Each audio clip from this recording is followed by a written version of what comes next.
Tambalang Miles Ocampo at Kiko Estrada, mangyayari na. Panibagong history, nangyari sa Itbulaga. At may mga magbabalik sa Itbulaga, sino-sino kaya? Netizens grabe ang pinakitang suporta sa YouTube livestream ng Itbulaga. Talaga namang kinatuwaan at kinaaliwan ng mga manunood at mga netizens ang mga nangyari sa Itbulaga ngayong Martes, November 12, 2024. Na sa katunayan nga, ay umabot ng mahigit sa 98K ang mga nanood, at nakatutok sa Itbulaga, ngayong Martes, November 12.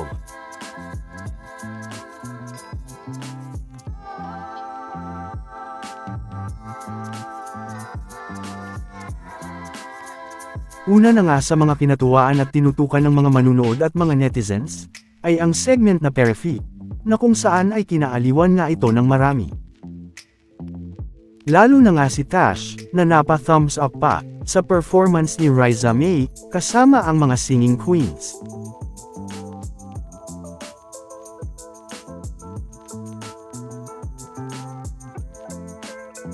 Makikita pa nga ang nakakatawang naging reaksyon ni Bossing, sa segment pa rin na Perfi, matapos na siya naman ang gumawa ng ginagawa ni Maine at Miles, na mabilis at sunod-sunod na pagsasalita.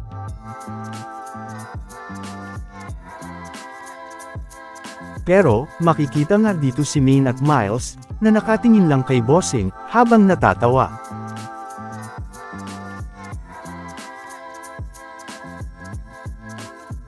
Hanggang sa napansin na nga dito ni Bossing, na wala ngang naging reaksyon dito si Maine at Miles, at hindi nga sila nag-okay, gaya ng ginagawa ni Bossing para mapatigil si Maine at Miles, kapag sila ang gumagawa nito. Dahil nga dito, ay makikita na nga ang mga nakakatawang naging reaksyon dito ni Maine at Miles, na talaga namang tawang-tawa sa ginawa nila kay Bossing.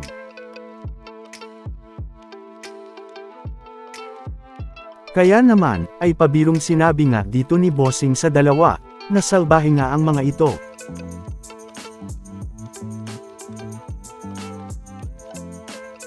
Hindi pa nga natapos dyan, dahil isa pa nga sa mga kinatuwaan at kinaaliwan ng mga manunood at mga netizens, ay ang mga nangyari sa segment na Sugod Bahay Mga Kapatid, lalo na nga sa mga humamon sa Oh Baby Challenge sa barangay.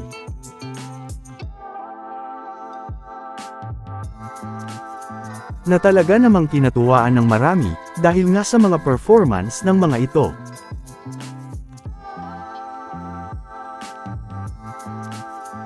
Naayon pa nga kay Bossing, ay tila nahila nga lang daw ang ilan sa mga ito, para makabuo ng grupo, lalo na nga ang nakakulay blue na ito, na talaga namang kahit sa studio, ay talaga namang kinatuwaan ito.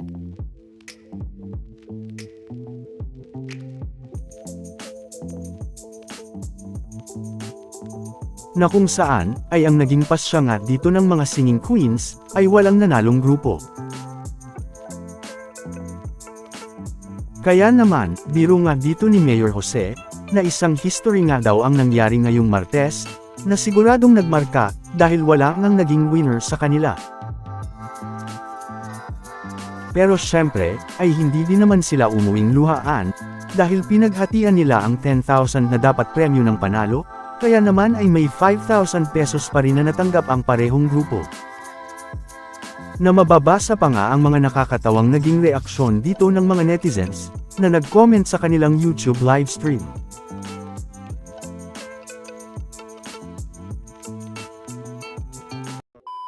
Welcome back mga ka-highlights! Bago tayo magpatuloy ay maaaring mag-subscribe at i-click ang notification bell para updated kayo sa mga susunod pang videos, at paki-like na rin ang video, share at mag-comment na rin. Maraming salamat po. Samantala, tila may magbabalik naman daw sa Itbulaga, ayon naman kay Maine. Yan nga, ay matapos na muling mapag-usapan ang Mendoza, dahil Mendoza rin kasi ang apelyido ng Sugod Bahay winner. Kaya naman makikita nga ang mga Dabark ads at mga singing queens, na chini-cheer ulit ang Mendoza.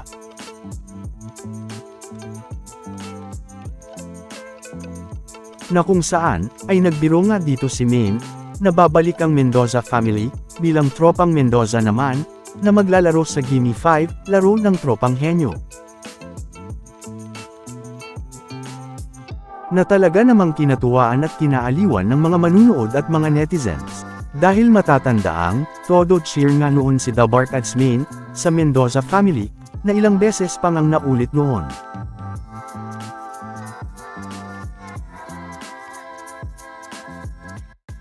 Samantala, tila mapagbibigyan na nga daw ang tambalang Miles Ocampo at Kiko Estrada, o mas kilala bilang Kimi. Na matatandaang, kamakailan lang, ay nagpaalam na ang role ni Sara Labati bilang Mercy, sa Lumuhod Ka sa Lupa. Kaya naman, ay tanong nga ng ilan sa mga Kimi fans, ay may papasok nga kayang bagong karakter o leading lady ni Kiko, na pwede nga kayang si Miles Ocampo. Na matatandaang, nabanggit na rin ni Kiko Estrada noon sa isa niyang interview, ang posibilidad na pagpasok ni Miles Ocampo sa Lumuhod Ka sa Lupa. Dahil pinag-uusapan na rin daw ito ng kanilang mga producers. Na napag-usapan na rin natin noon. Pero, dahil may leading lady nga noon si Kiko na si Sara, ay hindi nga ito naging posible noon. Kaya naman dahil sa nangyari sa kwento ng Lumuhod Ka sa Lupa, ay mangyayari na nga kaya ang sinasabi ni Kiko Estrada, na pagpasok ni The Barkads Miles Ocampo sa kwento.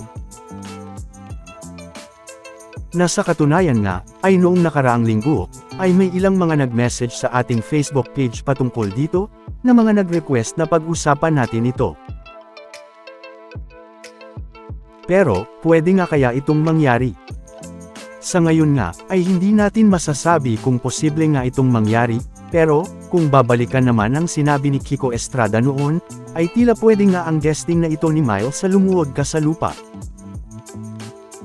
Kaya naman, ay abangan natin kung sino ang iba pang darating na karakter sa kwento, at kung posible nga kaya, ang pagpasok at pag-guest ni Miles sa Lumuhod Ka sa Lupa. Dahil kung si The Barkads Miles Ocampo nga ang makakasama dito, ay paniguradong magiging maganda at masaya nga ito, na talaga namang matagal nang hinintay ng mga Kimi fans. Matatandaang, nakabisita pa nga noon si Kiko Estrada sa Eat Bulaga noong August, kasabay ni Andrea noon. Na talaga namang makikitang masaya sa muling pagbisita sa Eat Bulaga. Na napag-usapan na rin natin noon. Samantala, ano naman ang mga masasabi nyo, patungkol sa mga napag-usapan natin, sa video na ito?